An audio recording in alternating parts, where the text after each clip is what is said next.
الحمدللہ رب العالمین والصلاة والسلام علی سید المرسلین اما بعد فاعوذ باللہ من الشیطان الرجیم بسم اللہ الرحمن الرحیم الصلاة والسلام علیک یا رسول اللہ وعلی آلک واصحابک یا حبیب اللہ الصلاة والسلام علیک یا نبی اللہ وعلی آلک واصحابک یا نور اللہ۔ درود پاک پڑھنے کے بے شمار فضائل و برکات ہیں، بہت سارے فضائل، بہت ساری حدیثیں درود پاک کی برکتوں میں ملتی ہیں۔ ایک بڑا ہی خوبصورت واقعہ، ایک بزرگ ہوئے ہیں حضرت شیخ ابو حفص کاغذی رحمۃ اللہ تعالی علیہ۔ آپ کا جب انتقال ہوا تو چند دنوں کے بعد اپنے کسی دوست کے خواب میں تشریف لائے۔ دوست نے پوچھا کہ کیا احوال ہیں، قبر میں آپ کے ساتھ کیا گزری؟ تو کہتے مجھ پر بڑا کرم ہوا۔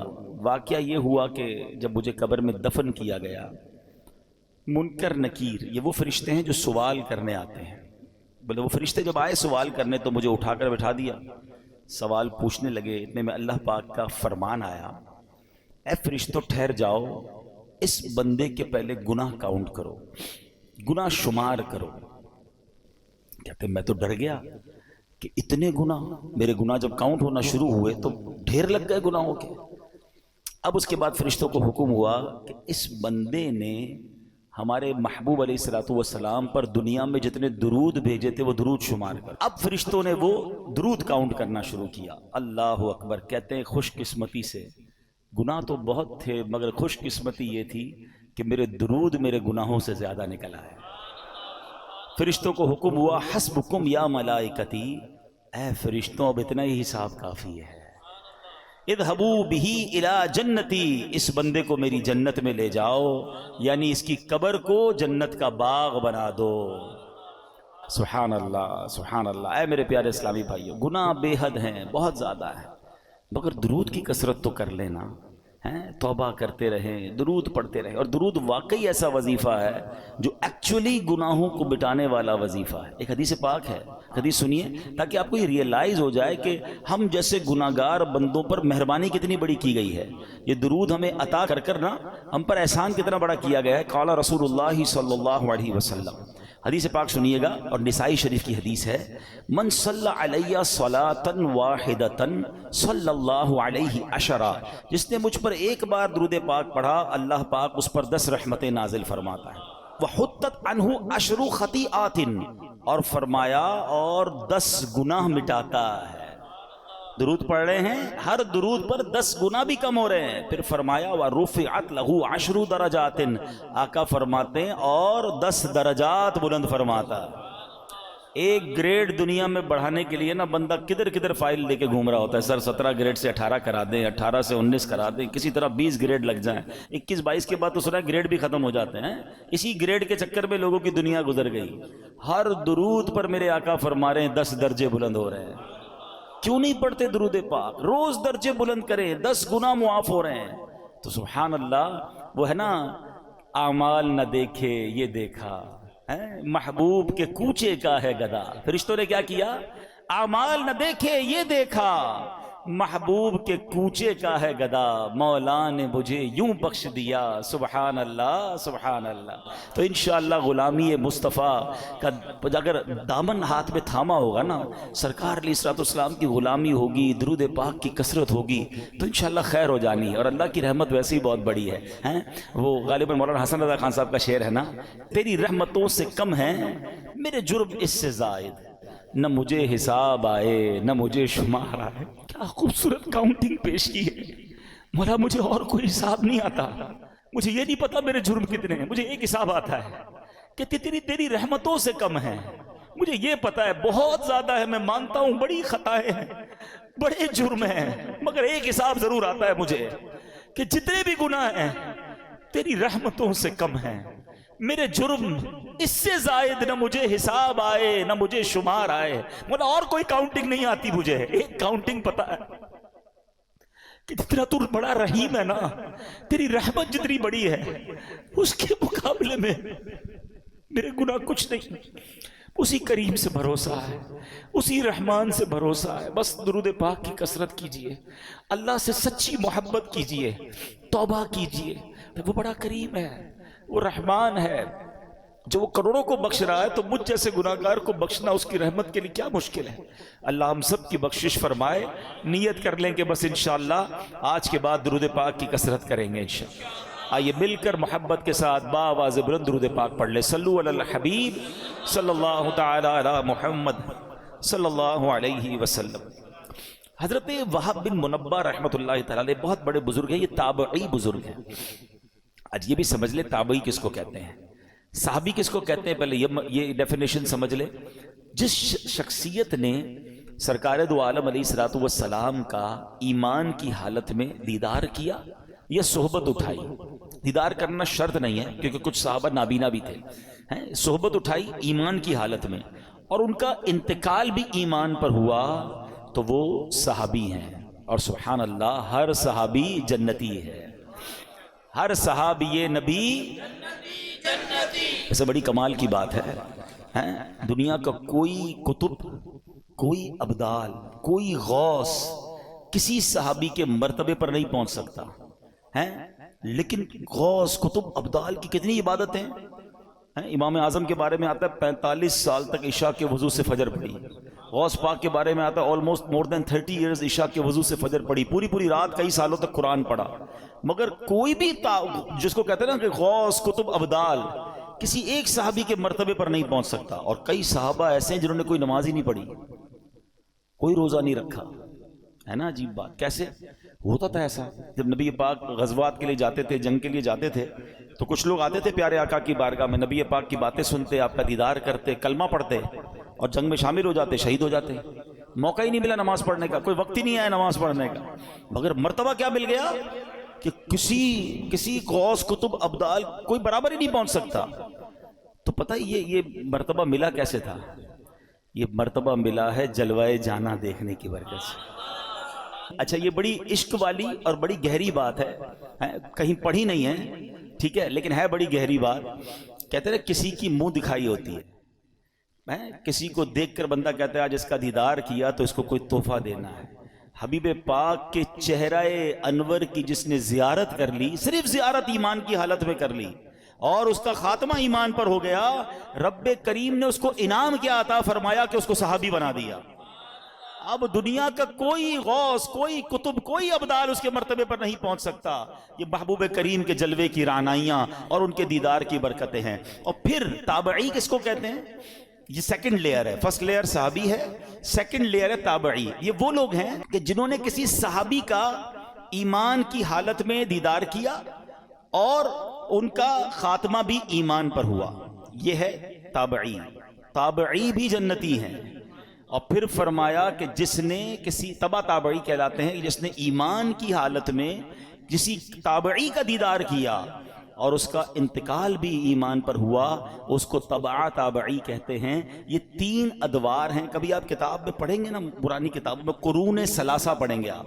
3 ٹاپ لیول کے دور، 3 ادوار، the top era of the world. یہ 3 وہ دور ہیں جو سب سے مبارک دور کہلائے. نمبر 1 صحابہ، پھر تابعی اور پھر تبع تابعی. اب یہ جو حضرت وہب بن منبہ ہیں یہ تابعی ہیں. چلے ایک اور آپ کی معلومات میں اضافہ کر دوں. 4 فقہ کے امام ہیں، امام اعظم ابو حنیفہ، امام شافعی، امام احمد بن حنبل اور امام مالک. چاروں کمال ہیں، چاروں ہمارے سر کے تاج ہیں ٹھیک ہے. لیکن ان چاروں میں افضل کون ہیں؟ امام اعظم ابو حنیفہ ہیں، کیونکہ آپ تابعی ہیں. امام اعظم نے کئی صحابہ کی صحبت اٹھائی، ان سے ملاقات کی، ان کا دیدار کیا. بہرحال اب میں آتا ہوں اس واقعے کی طرف. ون آف دا امیزنگ واقعہ ہے. حضرت وہب بن منبہ کہتے ہیں کہ حضرت ابراہیم خلیل اللہ علی نبینا علیہ الصلوۃ والسلام ٹھیک ہے، یہ اللہ کے خلیل، اللہ کے دوست. اور اللہ اکبر، موضوع میرا آج نہیں ہے لیکن باتیں ذہن میں آتی جا رہی ہیں. میرے بچے بھی ہیں، ینگسٹر بھی ہیں. حضرت ابراہیم علیہ الصلوۃ والسلام کو ضرور پڑھیں. He is one of the amazing personality of the history of universe. کمال شخصیت ہیں.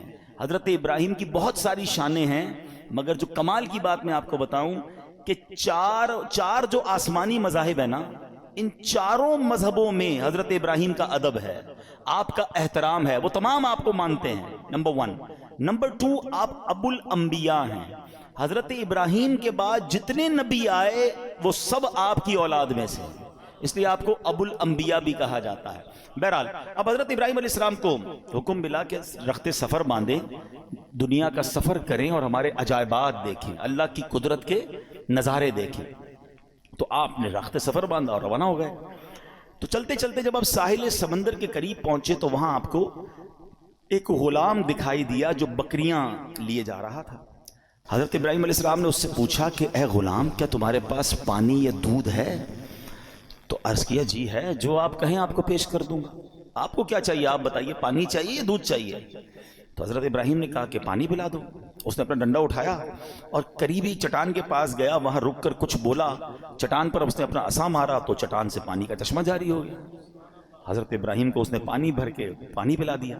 اچھا، حضرت ابراہیم نے بھی اپنا تعارف نہیں کرایا تھا کہ آپ کون ہیں، آپ نے پانی پیا اور حیرت سے غلام کو دیکھنے لگے۔ تو اس نے غلام نے دیکھا کہ بڑے حیران ہو رہے تھے، کہ آپ کو حیرانی کیوں ہو رہی ہے؟ تو کہا حیرانی نہیں ہوگی، تم نے جا کے لکڑی ماری، ڈنڈے ماری اور پتھر سے پانی نکل آیا۔ تو کہا میں آپ کو راز بتاؤں؟ تو کہا بتاؤ۔ کہ مجھے پتا چلا ہے کہ اللہ کے ایک نبی ہیں اور اللہ پاک نے انہیں اپنا خلیل بنایا ہے، اور میں خلیل اللہ کے وسیلے سے جو بھی مانگتا ہوں نا اللہ مجھے عطا فرما دیتا ہے۔ میں ابھی اس چٹان پر گیا تھا، میں نے اسی خلیل اللہ کا نام لیا تو پانی کا چشمہ آ گیا۔ حضرت ابراہیم نے کہا کہ میں ہی وہ خلیل اللہ ہوں جسے اللہ پاک نے خلیل بنایا۔ اللہ اکبر! یہ سن کر تو غلام کی خوشی کی انتہا نہیں رہی کہ میں تو روز جس کے وسیلے سے کام کر رہا ہوں وہ آج میرے سامنے آ گئے۔ وہ کہتے ہیں نا، وہ آئے ہمارے گھر خدا کی قدرت ہے، کبھی ہم ان کو کبھی اپنے گھر کو دیکھتے ہیں۔ دل ہی دل میں اپنی قسمت پر فخر کر رہا تھا، کہتے واقعی سچ بتا دیں آپ ہی خلیل اللہ ہیں۔ حضرت ابراہیم فرماتے ہیں ہاں میں ہی خلیل اللہ ہوں۔ اللہ اکبر! یہ سننا تھا کہ وہ غلام بے ہوش ہو کر گرا، یعنی خوشی کے مارے اسے کنٹرول نہیں ہوا اور اس کی روح قبض ہو گئی۔ روایت میں آتا ہے اس وقت آسمان سے ایک نور اترا اور اس نور نے خوش نصیب غلام کی لاش کو ڈھانپ لیا۔ جب وہ نور چھٹا تو پتہ نہیں چلا وہ لاش کہاں گئی، وہ نور سے اٹھا لیا گیا یا زمین میں دفن کر دیا گیا۔ یہ ایک واقعہ آپ کے ساتھ ہوا۔ آپ اور آگے بڑھے، ایک پہاڑ پر پہنچے، وہاں ایک گھر تھا، اس کے 2 دروازے تھے۔ آپ علیہ السلام اندر داخل ہوئے، اندر ایک تخت تھا، اس کے اوپر کسی کی لاش رکھی ہوئی تھی اور اس کے اوپر 70 خوبصورت حلے، خوبصورت لباس ڈالے ہوئے تھے، اور سر کے پاس ایک تختی رکھی ہوئی تھی، لاش، اس کے اوپر 70 قسم کے ڈریسز اور ایک تختی تھی۔ تو حضرت ابراہیم علیہ السلام نے جب اس تختی کو پڑھا تو اس پر پتہ ہے کیا لکھا تھا؟ میں شداد بن عاد ہوں، میں 1000 سال زندہ رہا، میں نے 1000 لشکروں کو شکست دی، میں نے ہی شہر ارم بنایا، مگر افسوس جب میری موت کا وقت قریب آیا تو میری ساری تدبیریں رد ہو گئیں۔ میں نے دنیا بھر سے ڈاکٹروں کو جمع کیا، کوئی بھی میری موت کو ٹال نہ سکا، بس جس نے بھی مجھے دیکھا اب اسے دنیا کے دھوکے میں نہیں آنا چاہیے۔ اے لوگو، خود پر دنیا کے دروازے تنگ رکھو، تم اتنی بادشاہت کے مالک نہیں ہو جیسی بادشاہت کا مالک میں تھا۔ تم اتنا عرصہ زندہ نہیں رہے، نہ رہو گے جتنا عرصہ میں زندہ رہا، تم اتنا جمع نہیں کر سکو گے جتنا میں نے جمع کیا۔ ہاں ہاں سن لو، دنیا دھوکے باز ہے، قاتل ہے، اپنے طلبگار کے ساتھ کھیل کھیلتی رہتی ہے۔ یہ عجوبہ دیکھ کر حضرت ابراہیم علیہ السلام واپس تشریف لے آئے۔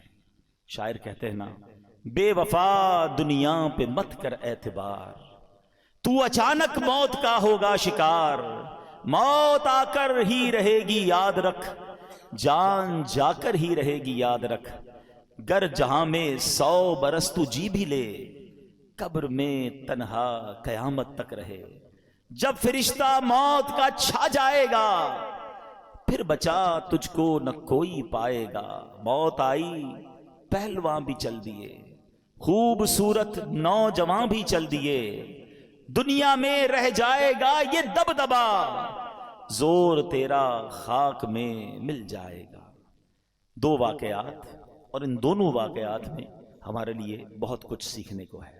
پہلا، خوش نصیب، کیسا غلام تھا، کیسا عقیدہ تھا، کیا اللہ کے نبی سے محبت تھی، اور اس عقیدے کی برکت دیکھیں کہ ان کے وسیلے سے جو مانگتا تھا اللہ عطا فرما دیتا تھا۔ ایکچولی یہ جو دعائیں ہیں نا، ان دعاؤں میں جو مین چیز ہوتی ہے نا وہ آپ کا بلیف کا اسٹینڈرڈ کتنا ہے, لیول بلیف کیا ہے. اس کو محبت اتنی تھی حضرت ابراہیم سے, بھروسہ اتنا تھا اللہ پر کہ میں خلیل اللہ کا وسیلہ جب اللہ کی بارگاہ میں پیش کروں گا اللہ میری مشکلیں ٹال دے گا, میری مصیبتیں حل کر دے گا. اور ایسا ہی ہوتا تھا. اس سے پتہ چلا کہ حضرت ابراہیم علیہ السلام کی شان بھی کیا ہے. اور اس واقعے سے یہ بھی پتہ چلا کہ اللہ والوں کا وسیلہ بارگاہ الہی میں دینے سے بعض اوقات کام ہو جاتے ہیں, اور اس میں کوئی حرج نہیں ہے. یہ تابعی بزرگ واقعہ بیان کر رہے ہیں, اس سے یہ سیکھنے کو مل رہا ہے کہ اللہ والوں کا وسیلہ پیش کر کے اللہ کی بارگاہ میں دعا مانگیں تو دعائیں قبول ہوتی ہیں. بہرحال دوسرا واقعہ جو تھا وہ بڑا ہی عبرت انگیز ہے, ہمارے لائف سٹائل کے حوالے سے وہ بڑا ریلیونٹ ہے. شداد کون تھا؟ بڑے روب و دبدبے والا بادشاہ تھا. یہ غیر مسلم تھا, اور اس کے بارے میں اس نے کیا کیا تھا کہ اس نے جنت کا ذکر سن رکھا تھا غیر مسلم, مگر اسے سن رکھا تھا کہ مرنے کے بعد مسلمانوں کے پاس ایک کانسیپٹ ہے کہ جنت میں ان کو ڈالا جائے گا. تو اس نے کہا میں مرنے کا انتظار کیوں کروں اور مسلمان کیوں ہوں, میں خود ہی جنت بنا لیتا ہوں. شداد کی جنت دنیا میں مشہور تھی. اس نے کیا کیا, ایک عظیم شہر بنایا. ہم کیا امیجن کرتے ہیں حدیثوں میں نا کہ سونے کی اینٹیں ہوں گی, اس نے لٹرلی سونے کی اینٹوں سے محل بنائے, زبرجد اور یاقوت کے ستون کھڑے کیے, سنگریزوں کی جگہ خوبصورت موتی بچھا دیے, ہر محل کے گرد جواہرات بچھا کر اوپر نہریں جاری کی, طرح طرح کے درخت اگائے. غرض ایسا عظیم شہر بنایا, نہ دنیا میں اس سے پہلے کوئی ایسی سٹی کریٹ ہوئی نہ اس کے بعد کبھی ہوئی. اور جب شہر مکمل ہو گیا نا, یعنی یہ شداد کا واقعہ کوئی افسانہ نہیں ہے, قرآن میں اس کا ذکر موجود ہے. اللہ قرآن میں فرماتا ہے فَصَبَّ عَلَيْهِمْ رَبُّكَ صَوْتَ عَذَابٍ إِنَّ رَبَّكَ لَبِالْمِرْصَادِ, تو ان پر تمہارے رب نے عذاب کا کوڑا برسایا, بے شک تمہارا رب یقیناً دیکھ رہا ہے. اللہ اکبر, اتنی دولت, اتنا مال, مگر ہوا کیا کہ شداد اس شہر میں قدم بھی نہیں رکھ سکا.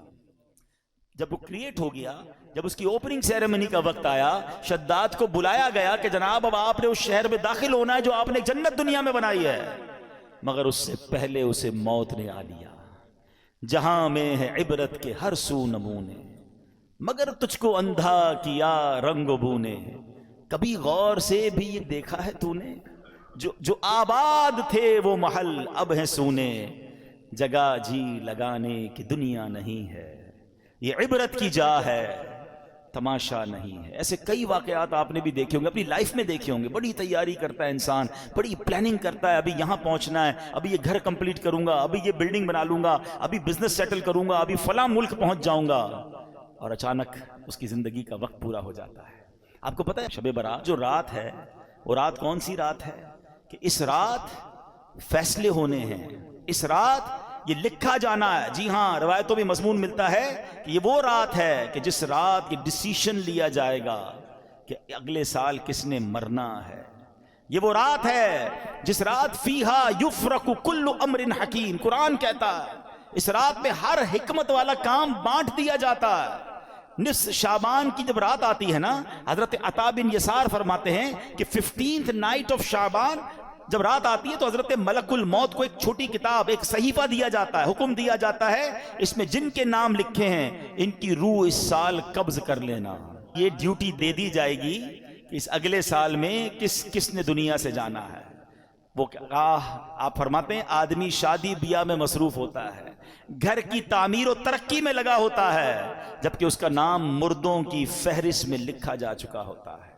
بے وفا دنیا پہ مت کر اعتبار, تو اچانک موت کا ہوگا شکار, موت آ کر ہی رہے گی یاد رکھ, جان جا کر ہی رہے گی یاد رکھ. ذرا تھوڑا سا امیجن کرو نا, 2023 شب برات میں ہمارے ساتھ کچھ لوگ تھے جو آج نہیں ہیں.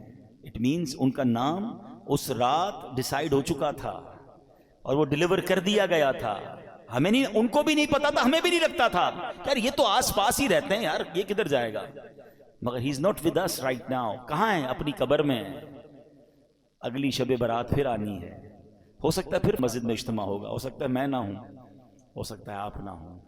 کس بات کا غرور ہے یار, کس بات کی پلاننگ ہے؟ اتنے جنازے اٹھنے کے بعد بھی ہمارے اوپر غفلت ہے. میں ریسنٹلی ایک واقعہ ہوا ہے، بہت ہی میرے کلوز فرینڈ ہے، میں نام نہیں لوں گا، ان کے رشتہ دار یہاں موجود ہیں، مگر اس لیے وہ واقعہ بیان کر رہا ہوں کہ بہت کچھ سیکھنے کو ہے ہمارے لیے اس میں۔ ابھی پچھلے دنوں کی بات ہے، دنیا بھر سے لوگ جرمنی میں جمع ہوتے ہیں، ایک بزنس جو ہے وہ ایگزیبیشن لگتا ہے، ایم ٹیکس ہیں، بڑے بڑے بزنس مین جاتے ہیں وہاں پر۔ اس بار اتفاقاً مجھے بھی جانے کا موقع ملا۔ ہماری نیت بزنس کی نہیں تھی، ہم الحمدللہ یہ نیت لے کر گئے تھے کہ جب دنیا بھر کے بزنس کمیونٹی کے لوگ جمع ہو رہے ہیں تو کیوں نہ ہم، ویسے ہی جرمنی میں دعوت اسلامی کا بڑا کام ہے، تو ہم نے سوچا کہ ہم اپنا دعوت اسلامی کا کام بھی دیکھ لیں گے اور اس ایگزیبیشن میں جا کر بھی اسلام کی دعوت، نیکی کی دعوت اور لوگوں کو اللہ رسول کی بات پہنچائیں گے۔ میرے بہت اچھے وہ دوست بھی تھے، بہت، اگر وہ آج حیات ہوتے تو آج ہمارے اجتماع میں ہوتے، وہ اس مسجد میں بھی اجتماع میں آتے تھے، اتنا ہماری، یعنی سمجھ لیں ہماری اس فیملی کا حصہ تھے وہ، ٹھیک ہے نا۔ کیا ہوا اب دیکھیں، مطلب کہاں موت آ سکتی ہے، کیسے موت آ سکتی ہے، اب ذرا سمجھیے گا۔ اچھا میں اور آپ آج تک جب بھی جہاز میں بیٹھے ہیں ہمیں ایک ہی ٹینشن ہوتی ہے، جہاز گر نہ جائے، ایسا ہی ہے نا، سیٹ بیلٹ باندھ لیں، جہاز جب ببل کرتا ہے تو ہمیں گھبراہٹ ہوتی ہے کہ یار جہاز کریش ہو گیا تو مر جائیں گے۔ وہ جہاز میں بیٹھے، وہ جہاز کریش نہیں ہوا، 200-300 مسافر تھے، سب جرمنی پہنچے، مگر جہاز میں کم و بیش 35,000 فٹ کی بلندی پر ان کی روح قبض ہو گئی۔ وہ جہاز میں تھے، میں جرمنی ایئرپورٹ پہ لینڈ ہوا، مجھے میسج آیا، مجھے یقین نہیں آیا، میں نے کہا یار، اچھا میسج بھی بڑا عجیب تھا کہ فلاں بھائی کا جہاز میں انتقال ہو گیا اور ابھی کچھ گھنٹوں بعد جرمنی فلائٹ اترے گی۔ میں نے کہا یار جہاز میں انتقال ہوا ہے تو خبر کیسے باہر آ گئی؟ اب تو خیر جہاز میں انٹرنیٹ آ گیا ہے۔ اب میں نے ان کے رشتہ داروں کو تلاش کرنا شروع کیا، ان کے کچھ رشتہ دار بھی جرمنی میں تھے، میں نے ان کو فون کیا، میں بھی ایئرپورٹ پہ ہی ہوں، جرمنی فرینکفرٹ ایئرپورٹ پہ ہی تھا، جہاز سے اترا، مجھے میسج آیا، مجھے یقین نہیں آیا کیونکہ مجھے یہ پتا تھا کہ یہ سارے آ رہے ہیں جرمنی۔ ان کے رشتہ دار کو کال کیا، وہ کہتے ہیں ہمارے پاس بھی خبر آئی ہے اور جہاز سے ہی آئی ہے، لیکن ہم خود بھی شش و پنج میں ہیں کہ واقعی ایسا ہو گیا۔ تو میں نے کہا جہاز سے کیسے آ گئی؟ کہا ان کے کچھ دوست ساتھ تھے، انٹرنیٹ انہیں ملا، انہوں نے فوراً میسج کیا، اور اچھا اب فلائٹ کب لینڈ ہوگی؟ تو کہا فلائٹ ابھی 5 گھنٹے باقی ہیں یا 4 گھنٹے باقی ہیں۔ میں بھی انتظار کرتا رہا، بار بار ہم فون پہ رابطے میں رہے، اور جیسے ہی جہاز لینڈ ہوا تو یہ خبر پکی تھی کہ دبئی سے جب جہاز اڑا کچھ گھنٹوں، 1 یا 2 گھنٹے بعد ان کی طبیعت بگڑی، جہاز میں جو بھی فرسٹ ایڈ دیا جا سکتا تھا دینے کی کوشش کی گئی، مگر ان کا وقت پورا ہو گیا۔ نماز پڑھ کر دبئی ایئرپورٹ پہ بتایا، انہوں نے وضو کیا، اسلامی اپنے دوستوں کو کہا چلو یار نماز پڑھ لیں، انہوں نے نماز پڑھی، ماشاءاللہ نیک آدمی تھے، نمازی آدمی تھے، ہماری محفل و اجتماعات میں آتے تھے، اور جہاز کے اندر ان کا انتقال ہو۔ اللہ پاک ان کی مغفرت فرمائے، ان کے درجات بلند فرمائے، جنت الفردوس میں اعلیٰ مقام عطا فرمائے۔ بہرحال الحمدللہ وہاں دعوت اسلامی کا نیٹ ورک تھا، وہاں پر ان کو ماشاءاللہ غسل بھی سنت کے مطابق دیا گیا، اللہ کی رحمت سے نگران شورا وہاں موجود تھے، انہوں نے جنازہ پڑھایا، دنیا بھر کے بزنس کمیونٹی کے لوگوں نے جنازے میں شرکت، دعوت اسلامی کا مرکز فرینکفرٹ فیضان مدینہ میں یہ سب ہوا۔ مطلب یوں دیکھا جائے تو آخری جو فیونرل تھا یا آخری جو ان کے جو رسمیں تھیں وہ تو بہترین ہو گئی، لیکن ہم سب کو وہ ایک پیغام دے کر گئے، جگہ جی لگانے کی دنیا نہیں ہے، یہ عبرت کی جا ہے تماشا نہیں۔ اب بھی اگر مجھے اور آپ کو احساس نہیں ہوگا کہ میں کبھی بھی مر سکتا ہوں، یعنی پلان اتنے سارے کرنے والا کیوں نہیں سوچتا آگاہ اپنی موت سے کوئی بشر نہیں، سامان 100 برس کا ہے، پل کی خبر۔ آپ میں سے بہت سارے لوگ قبرستان گئے ہوں گے، جانا چاہیے، شب برات سنت ہے قبرستان، رشتہ داروں کی قبریں ہوتی ہیں، مرحومین کی قبریں ہیں، جانا چاہیے، فاتحہ پڑھنی چاہیے، لیکن 2 باتیں قبرستان کے حوالے سے بھی عرض کر دوں۔ قبرستان جب بھی جائیں، اگر آپ کی کسی ریلیٹیو کی قبر ہے اور وہ قبر ایسی جگہ پر ہے کہ جہاں آپ کو کئی قبریں پھلانگ کر پیر رکھ کے وہاں جانا پڑے گا تو پھر نہ جائیں، کیونکہ قبر پر پیر رکھنا ناجائز ہے، بلکہ ایسے راستے پر چلنا جس کے بارے میں یہ گمان ہو کہ یہاں پہلے قبریں تھیں اب راستہ بنایا گیا، وہاں بھی چلنا حرام ہے، تو نہ جائیں، ٹھیک ہے؟ آپ باہر ہو کے فاتحہ پڑھ لیں، انشاءاللہ آپ کی حاضری ہو جائے گی۔ السلام علیکم یا اہل القبور یغفر اللہ لنا ولکم وانتم سلفنا ونحن بالاثر، بڑی پیاری دعا ہے، اس دعا کا معنی بھی بڑا عبرت والا ہے۔ بات پتہ کیا ہے، ہم دعائیں پڑھتے ہیں اس کا معنی نہیں پتا ہوتا، اگر صرف اس ایک دعا کو سمجھ جاؤ نا تو جو میں بیان کر رہا ہوں آپ کو سمجھ آ جائے گا۔ دعا کیا ہے یاد بھی ہوگی آپ کو، السلام علیکم یا اہل القبوری، کیا معنی ہے؟ اے قبر والوں تم پر سلام ہو، یغفر اللہ لنا ولکم، اللہ تمہاری اور ہماری مغفرت فرمائے، وانتم سلفنا ونحن بالاثر، تم پہلے چلے گئے ہمیں پیچھے آنا ہے۔ ہائے ہائے، یہ پیغام ہے اس دعا میں کہ قبریں دیکھ کر یاد کرو کہ یہ چلے گئے اب تم نے جانا ہے۔ قبرستان جاتے ہیں پھر بھی چہرے پہ ہنسی ہے، پھر بھی انجوائمنٹ ہے، پھر بھی موبائل فون ہے. قبر کی کسی کو تدفین ہو رہی ہوتی ہے نا تو باہر وہاں بیٹھ کے سگریٹ پی رہے ہوتے ہیں، گپے لگا رہے ہوتے ہیں، بزنس کی باتیں کر رہے ہوتے ہیں. یار قبرستان جا کر تو یاد کر لو کہ کل میری باری آنے والی ہے. عبرت جس کو کہتے ہیں میسج لینے کا انداز ہی نہیں ہے. ہمارے بزرگان دین کیسے عبرت کے مدنی پھول لیتے تھے، لیکن ہمیں عبرت لینا نہیں آتا ہے. اب ذرا سوچیں. اچھا چلیں اس دعا میں ایک اور بات بھی سیکھ لیجئے. ماشاءاللہ وہی والی بات ہے نا، جو چیز سیکھنے کو مل جائے تو سیکھ لینی چاہیے. تو سیکھنی کیا ہے کہ اس میں کیا میسج ملا. دعا کیا ہے، دوبارہ دہرائیے گا. السلام علیکم یا اہل القبور. واہ بھائی واہ، مسئلہ تو حل ہو گیا اس دعا میں. حدیث پاک کی دعا ہے یہ، مشکات شریف میں یہ دعا موجود ہے. اے قبر والو تم پر سلام ہو. قبرستان میں سارے اللہ کے ولی ہیں؟ بتاؤ نا. سارے ہی صحابہ ہیں، سارے ہی جنتی ہیں؟ ہمیں کیا پتا ہے، شرابی کی بھی قبر ہے، کبابی کی بھی قبر ہے، نمازی کی بھی قبر ہے، نیک کی بھی قبر ہے، گناہ گار. اللہ سب کی مغفرت فرمائے. مگر عام مسلمانوں کو حدیث کیا بتا رہی ہے؟ یا اہل القبور، اے قبر والو تمہیں سلام ہو. بڑا سمپل سوال ہے. جب قبر والوں کو یا اہل القبور کہنا دعا سے حدیث سے ثابت ہے، ہم ادھر اگر اللہ کے ولی کو یا غوث اعظم کہتے ہیں تو کیا پرابلم ہے؟ یا رسول اللہ کہتے ہیں تو کیا پرابلم ہے؟ آپ تو گناہ گار کو یا اہل القبور کہنے کی اس دعا میں اجازت ہے. ہم تو اللہ کے نیک بندوں، اولیاء، صحابہ، اہل بیت کو پکارتے. پتہ نہیں کیوں ٹینشن کریٹ کی جاتی ہے. تو یہ چلے ایک مسئلہ بھی میں نے کہا عقیدے کا کلیئر کر دوں. ایک بڑی پیاری دعا آج میں نے بھی پہلی بار پڑھی، اس میں بھی کوئی حرج نہیں ہے، علم ہر بندہ سیکھ رہا ہوتا ہے. اور دعا کیا ہے؟ بسم اللہ الرحمن الرحیم. اللہم رب الاجسادی البالیتی والعظامی النخرتی التی خرجت من الدنیا وہیا بکا مؤمنۃ ادخل علیہا روحا من عندک وسلاما منی. اب اس کا پہلے ترجمہ سنیے گا، پھر میں اس کی فضیلت بتا. اے اللہ، اے گل جانے والے جسموں اور بوسیدہ ہڈیوں کے رب، جو دنیا سے ایمان کی حالت میں رخصت ہوئے تو ان پر اپنی رحمت فرما اور ان کو میرا سلام پہنچا دے.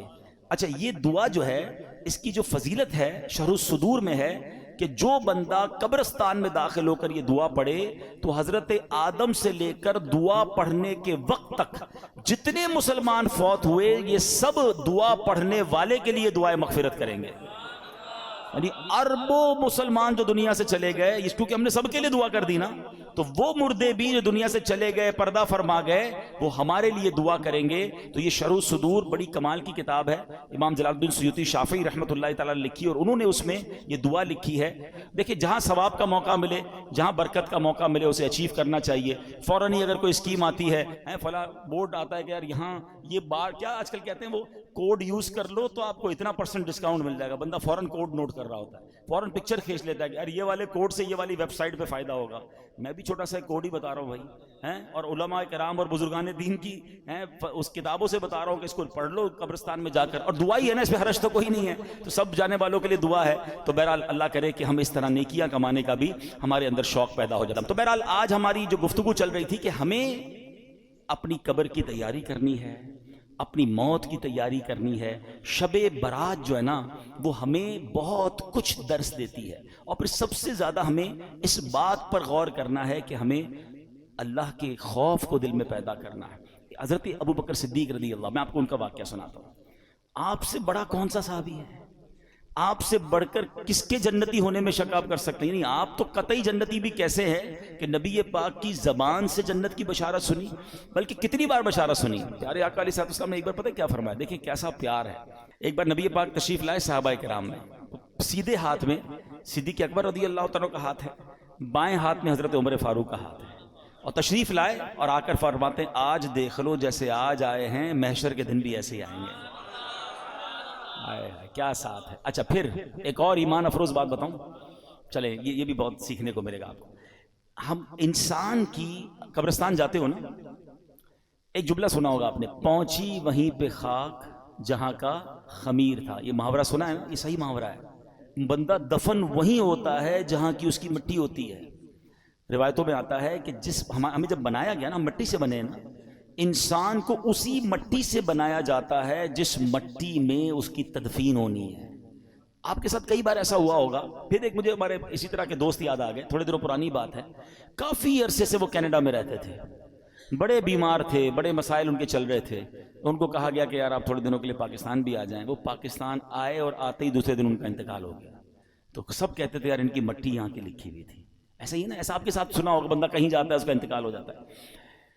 اب یہ بات تو طے ہو گئی. اب ذرا ایمان افروز بات سنیں, صدیق اکبر اور حضرت عمر فاروق کی قسمت پر ہماری جان قربان. کہاں پر روزہ ہے ان کا, کس کے ساتھ ہے؟ سنہری جالیوں کے پیچھے ہے نا. علماء کہتے ہیں جس مٹی سے نبی پاک کو بنایا گیا نا, اسی مبارک مٹی سے حضرت ابوبکر صدیق اور حضرت عمر کی تخلیق ہوئی تھی. ان کو تو اس وقت چن لیا گیا تھا, اور وہیں جبھی تو دیکھیں نا روضہ رسول میں پیارے آقا کے محبتوں کا صلہ ایسے کون دیتا ہے, سنہری جالیوں میں یار غار آپ سے ہیں. نبی پاک کے ساتھ جلوہ فرمایا تو حضرت ابوبکر صدیق اس قدر بڑا مرتبہ.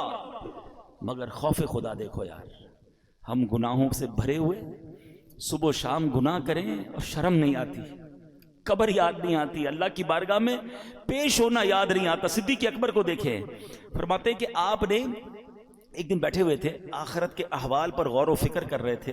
خیالوں ہی خیالوں میں قیامت کا منظر آپ کے سامنے آ رہا تھا کہ کیسے آسمانوں کو لپیٹ لیا جائے گا, کس طرح پہاڑ روئی کے گالوں کی طرح ہوا میں اڑیں گے, ستارے جھڑ جائیں گے, ایسے ہولناک انداز میں قیامت قائم ہوگی, پھر محشر کا میدان, میزان عمل, جنت اور دوزخ کا معاملہ. آپ غور کر رہے پھر اتنا خوف خدا کا غلبہ ہوا کہ آپ نے تڑپ کر کہا کہ کاش میں سبز گھاس ہوتا, مجھے کوئی جانور کھا جاتا, کاش مجھے پیدا ہی نہ کیا جاتا. کون کہہ رہا ہے؟ قطعی جنتی جن کی صدقے جنت میں جائیں گے, حضرت صدیق اکبر. لیکن اتنا خوف ہوا نا, تو پھر کیا ہوا, آیت کریمہ نازل ہوئی. سورہ رحمان میں اور آپ یہ آیت پڑھتے ہیں, مگر سے آیت کے شان نزول میں ایک واقعہ یہ لکھا ہے کہ this is the reason why this آیت reveal, یہ آیت نازل ہوئی, وَلِمَنْ خَافَ مَقَامَ رَبِّهِ جَنَّتَانِ, جو اپنے رب کے حضور کھڑے ہونے سے ڈرے اس کے لیے 2 جنتیں ہیں. یہ جو خوف ہے نا, یہ جو فیئر ہے, یہ جو ڈر ہے, یہ بڑے کام کروا دیتا ہے. سچی توبہ کدھر پہنچا دیتی ہے.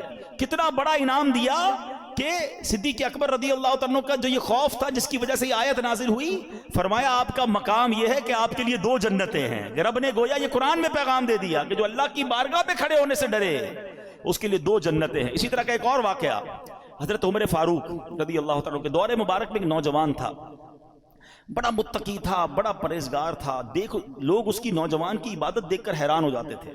وہ نوجوان جب عشاء پڑھ کے گھر کی طرف جاتا تھا نا, تو راستے میں اسے ایک خوبصورت عورت اپنی طرف بلاتی تھی. وہ بڑی نیک طبیعت کا مالک تھا, اس کی طرف توجہ نہیں کرتا تھا اور نکل جاتا تھا. ایک دن جب وہ گزرا تو عورت نے اس کو پھر بلایا. اب انسان تھا, شیطان نے اس پر حملہ کیا, وہ بھی اس کی طرف مائل ہو گیا. مگر جیسی عورت کے قریب ہوا نا, تو اسے اللہ کریم کا یہ فرمان یاد آیا, ان الذین اتقوا اذا مسهم طائف من الشیطان تذکروا فاذا هم مبصرون. بے شک پرہیزگاروں کو جب شیطان کی طرف سے کوئی خیال آتا ہے تو وہ فوراً حکم خدا یاد کرتے ہیں, پھر اسی وقت ان کی آنکھیں کھل جاتی ہیں. اس آیت کریمہ کے یاد آتے ہی اس کے دل پر ایسا اللہ کے خوف کا غلبہ پیدا ہوا کہ خوف الہی سے کانپتے کانپتے وہ بے ہوش ہو گیا. جب بڑی دیر ہو گئی گھر نہیں پہنچا تو اس کا بوڑھا باپ ڈھونڈنے نکلا, تو دیکھا کہ نوجوان تو راستے میں بے ہوش پڑا ہوا ہے. اس کو اٹھایا, اپنے گھر لایا. اس کو جب ہوش آیا تو اس نے پھر اپنے والد کو واقعہ سنایا. واقعہ سناتے سناتے پھر اسے آیت کریمہ یاد آئی.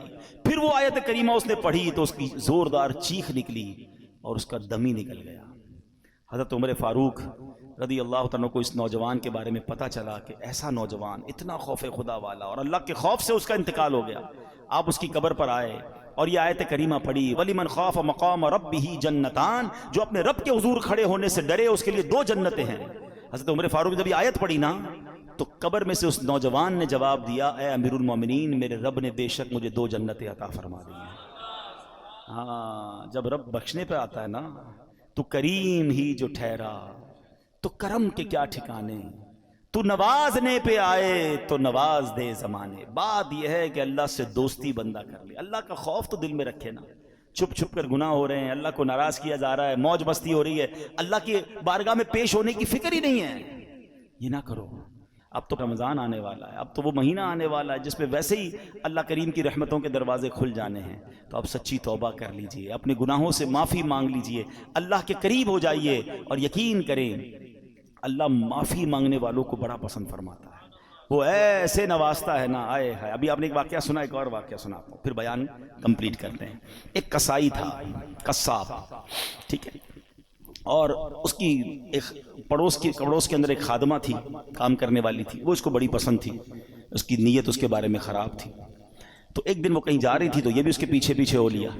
جب قریب پہنچا تو وہ خادمہ کہتی کہ دیکھو میرے قریب مت آؤ، دل تو میرا بھی تمہاری طرف مائل ہے، مگر یہ کام جو ہے نا یہ اللہ کو پسند نہیں ہے. اللہ کا خوف کرو، مجھے اللہ سے ڈر لگتا ہے. اس نے سوچا کہ جب تم خادمہ ہو کر، ایک غریب عورت ہو کر اللہ سے ڈر رہی ہو، مجھے زیادہ ڈرنا چاہیے. اس نے اس عورت کو چھوڑ دیا اللہ کے ڈر سے. کوئی دیکھنے والا نہیں تھا، they were both alone there، مگر اللہ کے خوف سے چھوڑ دیا. لیکن اب جب واپس آنے لگا نا تو راستے میں بڑی گرمی تھی، پانی دور دور تک نہیں تھا، پیاس سے نڈھال ہو گیا، اس سے مرنے کے قریب ہو گیا. تو ایک اور شخصیت وہاں سے گزرے. کہا آپ کون ہیں؟ کہ میں فلاں نبی کا قاصد ہوں. ایک نبی علیہ السلام کے ساتھ رہتے تھے اور ان کے قاصد تھے، پیغام پہنچاتے تھے. وہ بھی پیاسے تھے. کہا آپ کا حال کیا؟ کہ میں بھی بالکل پیاسا ہوں. کہا چلیں حضور دونوں مل کے دعا کرتے ہیں. تو وہ جو نبی علیہ السلام کا قاصد تھا کہ تم بھی دعا کرو میں بھی دعا کرتا ہوں. کہا میں تو گناہ گار آدمی کسائی ہوں، آپ اللہ کے نبی کے ساتھ رہتے ہیں، آپ دعا کریں. انہوں نے دعا کی، انہوں نے آمین کہنا شروع کی. تھوڑی دیر ہوئی تو ایک بادل آیا، بڑا کالا سا، بڑا ٹھنڈی ہواؤں والا. ان دونوں کو سکون ہو گیا. کہا چلو چلتے ہیں، اب پانی تلاش کرتے ہیں. ریلیکسیشن تو ہو گئی. تھوڑا آگے گئے تو اب راستہ دونوں کا ٹرن ہونے لگا. تو جو اللہ کے نبی کے قاصد تھے وہ مثال کے طور پر رائٹ ٹرن ہوئے، یہ کسائی کو لیفٹ ٹرن ہونا تھا. یہ قصاب لیفٹ ٹرن ہوا، بادل اس کے ساتھ جانے لگ گیا. اللہ کے نبی کے قاصد نے کہا تم تو کہتے تھے عام سا آدمی ہوں، کوئی نیک عمل نہیں، تمہارے ساتھ تو بادل جا رہا ہے. کہا واقعی کوئی نیک عمل نہیں ہے، بس آج ایک واقعہ ہوا، گناہ کرنے جا رہا تھا، میں تو غلط آدمی ہوں، برا کام کرنے گیا تھا. ہاں یہ بات ضرور ہے کہ موقع ملا تو اللہ کا خوف آ گیا، میں اس لیے پیچھے آ گیا. وہ اللہ کے نبی کے قاصد کہتے ہیں کہ توبہ کرنے والوں پر رب ایسے ہی انعام فرماتا ہے. آئے ہائے، ہم گناہ کریں، اسے ناراض کریں اور توبہ کر لیں تو وہ کیسے معاف فرماتا ہے. حضرت موسیٰ علیہ السلام کے دور کا ہی واقعہ ہے نا. ایک گاؤں میں بارش نہیں ہو رہی تھی. گاؤں والوں نے کہا کہ چلو مل کے دعا کرتے ہیں. حضرت موسیٰ بھی ہیں، کلیم اللہ بھی ساتھ ہے، 70,000 لوگ جمع ہو گئے. دعا شروع ہوئی، حضرت موسیٰ دعا کرا رہے ہیں. ایوری بڈی ایکسپیکٹنگ کہ اللہ کے نبی ساتھ ہیں، کلیم اللہ ہے، بارش تو ہونی ہے، اتنا بڑا مجمع ہے. نو رین، نو کلاؤڈ، بالکل کلین اسکائی. حضرت موسیٰ نے کہا یا اللہ میں دعا کر رہا ہوں، اتنے لوگ آمین کہہ رہے ہیں، بارش نہیں ہو رہی. فرمایا موسیٰ اس پورے مجمع میں ایک بندہ ہے جو پچھلے 40 سال سے مجھے ناراض کر رہا ہے، جب تک وہ بندہ اس مجمع میں ہے نا بارش نہیں ہونی. تو حضرت موسیٰ نے کہا کہ یا اللہ میں اس بندے تک کیسے یہ بات پہنچاؤں؟ کہ تو کھڑے ہو کر اعلان کر، تیرا کام آواز لگانا پہنچانا میری ذمہ داری ہے. حضرت موسیٰ کھڑے ہو گئے. آپ نے کروایا اے وہ شخص جو 40 سال سے اللہ کی نافرمانی کر رہا ہے، تیری وجہ سے بارش نہیں ہو رہی، تو نکل جائے اس مجمع سے. اب وہ بندہ تو تھا اس کے اندر. اب وہ کبھی دائیں دیکھے کبھی بائیں دیکھے کہ شاید کوئی کھڑا ہو جائے گا، شاید کوئی نکلے گا، کوئی نہیں نکلا. وہ سمجھ گیا بات میری ہو رہی ہے. اب وہ سوچنے لگا کہ میں کھڑا ہو گیا تو پورے شہر کو پتہ چل جائے گا کہ میں ہی وہ گناہ گار ہوں. اس نے پتہ کیا کیا، چادر اوڑی اور اللہ کی بارگاہ میں کہتا یا اللہ آج ذلیل ہونے سے بچا لے. میں ہی وہ شخص ہوں، مانتا ہوں میں نے بڑے گناہ کیے، مگر مولا آج میں ذلیل ہو جاؤں گا. لاجیکلی بتاؤ اس کا ذلیل ہونا بنتا تھا کہ نہیں؟ کہ جس بندے کی گناہ کی وجہ سے بارش نہیں ہو رہی اس کو تو کھڑا کر کے سب کو بتانا بنتا تھا نا. ہمارے ساتھ کوئی غلط کرے ہم کہتے ہیں یہ وہ آدمی ہے، اس نے میرے ساتھ کیا. اچھا تھوڑا سا مسئلہ کرے ہم زیادہ اس کو ذلیل کرتے ہیں، مگر میرے کریم کے کرم نوازی دیکھو، وہ عیب چھپاتا کیسے ہے. وہ بندہ کہتا ہے مولا آج بچا لے.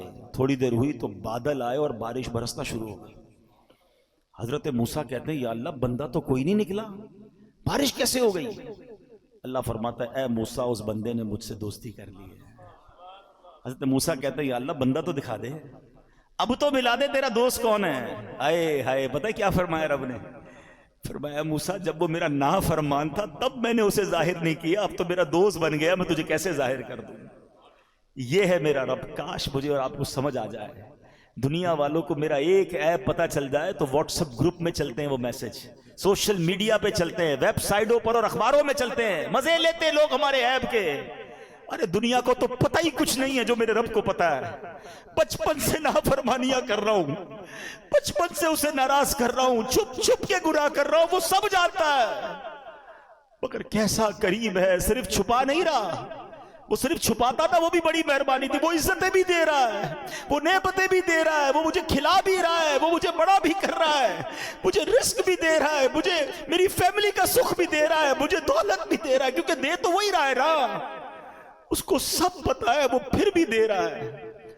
اس کو سب پتا ہے, پھر بھی ہم اس سے دوستی نہیں کرتے, پھر بھی ہم اس کو راضی نہیں کرتے. کب تک اسے ناراض کرو گے بھائی؟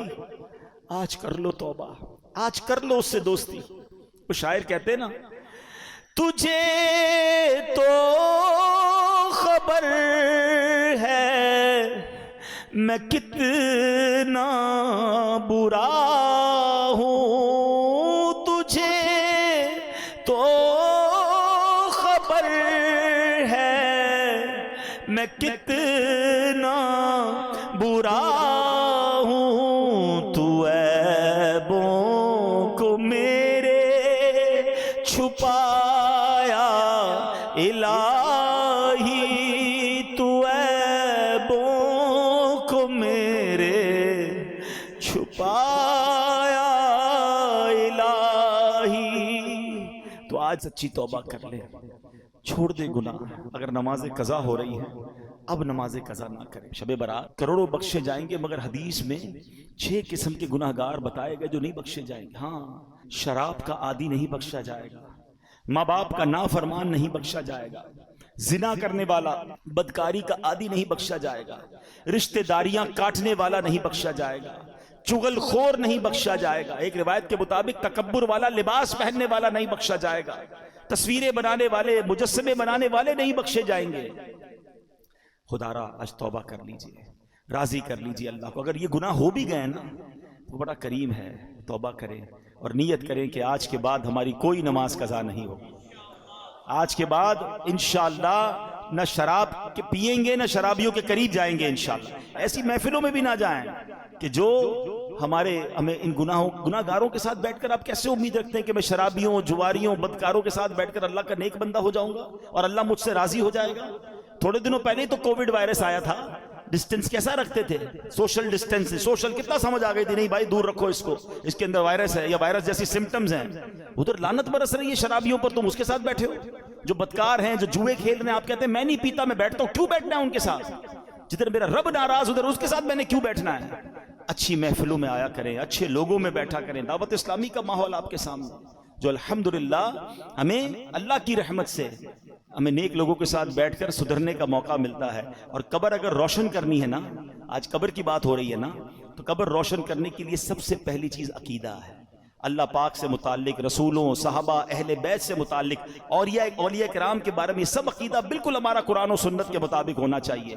ہم نیک کام کرتے رہیں, 5 وقت پابندی سے نماز پڑھیں, مسجد میں با جماعت نماز ادا کریں, جتنے فرائض و واجبات ہیں ان پر عمل کریں, زکوٰۃ ہم پر فرض ہے تو زکوٰۃ پوری ادا کریں, روزے رکھیں, لوگوں کے ساتھ حسن سلوک سے پیش آئیں, قرآن کریم کی تلاوت کریں, درود پاک کی کثرت کریں, ذکر اللہ کی کثرت کریں. انشاءاللہ یہ سارے کام قبر روشن کرنے والے کام ہیں. اور سبحان اللہ ایک اور بڑا پیارا عمل ہے, حدیث پاک میں آیا, ان الصدقہ لتطفئ علی اہلھا حر القبور, بے شک صدقہ کرنے والوں کو صدقہ قبر کی گرمی سے بچاتا ہے. وانما یستظل المؤمن یوم القیامۃ فی ظل صدقتہ, اور بلا شبہ مسلمان قیامت کے دن اپنے صدقے کے سائے میں ہوگا. خوب صدقہ و خیرات کرنا چاہیے. حدیث پاک میں آتا ہے صدقہ برائیوں کے 70 دروازوں کو بند کرتا ہے. صدقہ دینے والا قیامت کے دن اپنے صدقے کے سائے میں ہوگا. صدقہ گناہوں کو ایسے مٹا دیتا ہے جیسے آگ پانی کو بجھا دیتا ہے. تو ان مہینوں میں اللہ کی راہ میں خرچ کریں, اپنے غریب مسلمانوں پر خرچ کریں, اپنے رشتہ داروں پر خرچ کریں, اپنے ملازمین پر ذرا تھوڑی سی آسانی کریں. ماہ رمضان آنے والا ہے, کسی کی افطار اچھی کر دیں, کسی کی سحری اچھی کر دیں, کسی کی عید اچھی کر دیں. تھوڑا سا اپنے غریب مسلمان, اچھا ایک الگ پرابلم پتہ ہے کہ جب تک کوئی ہم سے مانگتا نہیں, اچھا ہم ایک بڑا جملہ آج کہنے لگ گئے, بھائی مشکل ہو تو مجھ سے مانگ لینا, چاہیے ہو تو مجھے بتا دینا. سفید پوش آدمی بتائے گا نہیں آپ کو. میں آپ کو ایک فارمولہ بتا دیتا ہوں, ویسے آپ کو بھی پتا ہے لیکن شاید وہ سمجھنے کے لیے لوگ تیار نہیں ہیں. جس کی بھی اس وقت 40-50 ہزار سے کم آمدنی ہے نا, وہ بیچارہ ہینڈ ٹو ماؤتھ ہی ہے. وہ نہ بھی بتائے تو آپ اس کو دے دیں، اس کو ضرورت ہے. یعنی ہم کیوں یہ کہتے ہیں کوئی مجھے مانگے تب میں دوں گا؟ آپ مانگنے پر مجبور کر رہے ہیں آپ کو، اور مجھے رب بن مانگے نہیں دے رہا.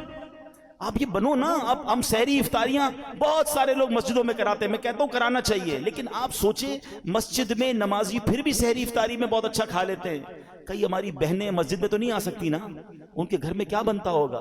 آپ گھروں میں پہنچانے کی عادت بنائیں.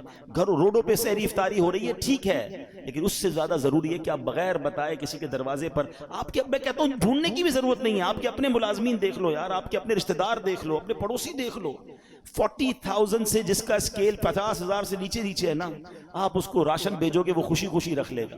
یہ پچھلے دنوں کی بات ہے، ایک بھائی بتا رہے تھے ہم راشن بانٹ رہے تھے تو ایک بندہ آیا اور اس راشن بانٹنے والے کو کہتا ہے میں اپنے داماد کے ساتھ آیا ہوں، اس لیے ابھی تو میں آپ سے راشن نہیں مانگ رہا، میں تھوڑی دیر بعد آؤں گا تو مجھے دے دینا. اور اس نے دیکھا کہ وہ چھوٹی کون سی گاڑی ہوتی ہے FX، بولے اس گاڑی میں آیا تھا حالانکہ، مگر اس کو بھی راشن کی ضرورت تھی. سب لوگ ہینڈ ٹو ماؤتھ چل رہے ہیں کہ غریب آدمی کے پاس فروٹ لینے کے پیسے نہیں ہیں. ہم میں سے کئی لوگ ہیں جن کے گھر میں روز فروٹ آتا ہے، شاید روز گوشت اور چکن بنتا ہے. ہمیں تو شاید گوشت اور چکن کا دام بھی نہیں پتا، ہم میں سے کئی لوگ وہ ہیں. مگر پوچھیں نا غریب آدمی سے، ہفتہ ہفتہ گزر جاتا ہے، اس کے گھر میں بھی روزہ ہو رہا ہے، اس کے گھر میں بھی افطار ہو رہی ہے. یہ وقت ہے جنت کمانے کا، یہ وقت ہے نیکیاں کمانے کا. آپ ایسے گھروں میں آپ لفافہ بنا کے پیسے بھجوا دیں، کوئی مسئلہ نہیں، 15-20 ہزار روپے بھجوائیں گے وہ آپ زکوٰۃ نہیں تحفہ کہہ کے بھیج دیں، لیکن انشاءاللہ آپ دیکھیں گے چہروں پہ مسکراہٹیں آئیں گی، لوگوں کی عید اچھی ہوگی، لوگوں کی رمضان اچھی ہوگی. یہ وقت ہے اور یہ صدقہ ہماری قبر کو روشن کرے گا. ہمیں انشاءاللہ ان دکھیارے مسلمانوں کی مدد کریں گے، نہ جانے ہمارے کتنے غم دور ہو جائیں گے. اور پھر ایک اور پرابلم، ہم جو بچ جاتا ہے وہ کیوں بانٹتے ہیں؟ کھانا بچ گیا تو غریب کو دے دیں. اس بار ایک پلان کیجئے گا، آپ بے شک 100 آدمی کو افطار نہ کرائیں، آپ اپنے گھر میں جو افطار کرتے ہیں نا، سب سے پہلے آپ کی افطار سے پہلے افطار نکالیں اور وہ اپنے ملازم کو دیں، وہی افطار وہ پہلے کھائے، آپ کے ساتھ یا تو بیٹھ کے کھائے یا کم از کم وہ تو کھائے جو آپ کھا رہے ہیں. ہم جو بچتا ہے وہ اس کو کھلاتے ہیں، جو پھینکنے کا ہوتا ہے وہ کپڑا دیتے نہیں. اللہ ہمیں کیسا دے رہا ہے اور ہم اللہ کی راہ میں کیسا دے رہے ہیں. 4 پارے کی پہلی آیت ہے لن تنالوا البر حتى تنفقوا مما تحبون. تم اس وقت تک بھلائی کو نہیں پہنچ سکتے جب تک اپنی پیاری چیز اللہ کی راہ میں خرچ نہ کرو، بیسٹ دو، بہترین دو. ایک بزرگ تھے، ان کو اچھا بھروسہ بھی بڑا تھا، یہ اللہ کرے وہ بلیف بھی ہمیں مل جائے. وہ کہتے ہیں کہ ان کے گھر میں کوئی فقیر آیا پیسے لینے کے لیے، تو اپنی زوجہ کو کہا کہ کچھ ہے، تو اس نے کہا 4 انڈے ہیں، صرف کھانے کے لیے 4 ہی انڈے، کہ 4 دے دو. 4 دے دیے. جب 4 دے دیے تو کہا تھوڑی دیر میں انشاءاللہ آ جائیں گے. اتنا بھروسہ تھا. تھوڑی دیر ہوئی تو دروازہ کھٹکھٹایا گیا، ایک بندہ آیا، ایک ٹوکری دے کر گیا. زوجہ سے کہا ذرا دیکھو کیا ہے. کہا کسی آپ کے دوست نے تحفہ بھجوایا ہے. کہا کیا ہے؟ کہا انڈے ہی ہیں. کہا چیک کرو کتنے. کہا 30 ہیں. کہا 30 کس حساب سے آئے؟ دیے تو 4 تھے، ایک کے 10 آنے چاہیے. لیول آف بلیف، عقیدہ کتنا مضبوط تھا. 40 آنے چاہیے. کتنے ہیں؟ کہا 30 ہیں. دوبارہ گنو. کہتی حضور ہیں تو 40 مگر 10 ٹوٹے ہوئے ہیں. 30 پورے ہیں، 10 ٹوٹے ہوئے ہیں. کہا سچ سچ بتاؤ جو تم نے 4 دیے تھے اس کی کنڈیشن کیا تھی؟ کہا حضور ہم نے بھی جو 4 دیے تھے نا، 3 پورے تھے، 1 ٹوٹا ہوا تھا. بات آئی سمجھ؟